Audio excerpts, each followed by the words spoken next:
4e gardien du Barça, titulaire avec la sélection du Cameroun et qui a fait une très belle première période. Effectivement, j'ai été agréablement surpris déjà de voir sa performance au match à Abidjan, en Côte d'Ivoire. Et là, il confirme vraiment qu'il a cette sérénité, cette calme, là, cette maturité. Face à Sako, une première fois, la frappe était belle, bien repoussée par Ondoa. Et là encore, regardez, là, il arrive à bien gêner. Parce que là, bon, c'est un peu un attaquant qui rate l'occasion, mais il ferme les canons là pour gêner, pour perturber cette occasion.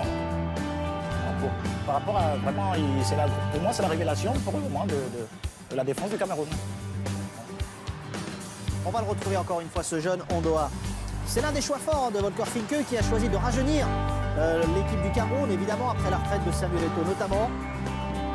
Là, encore, là, au premier poteau, il ferme bien l'angle et puis là, il est bien sur ses appuis. Voilà, il n'est pas surpris et puis il fait la parade qu'il faut. Ce sera un peu plus facile pour le gardien du Mali, presque, hein, François.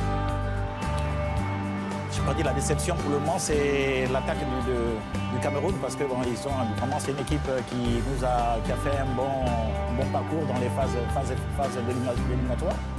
Et là, on est un peu surpris quand même. Le jeu du match. Et il va y avoir, vous allez me le dire, une faute du gardien malien. Alors, ouais, je me demandais si le drapeau avait été levé, mais non, le drapeau a bien été levé, il y avait hors-jeu. D'accord. Il y avait hors-jeu qui avait été signalé. Heureusement, parce que sinon, la sortie aurait été sanctionnée. Assez approximatif. Cannes, depuis le début, cette égalisation, on va la revoir. Œuvre de Ambroise Oyongo, le joueur du New York Red Bulls. Ils ont été décevants quand même, les Camerounais. Vous êtes d'accord, François? Mais la plupart des favoris ont été plus dans la réaction et ils ont été. Voilà, donc c'est une Coupe d'Afrique quand même qui n'est pas facile comme on le croit. Il y a des équipes maintenant qui.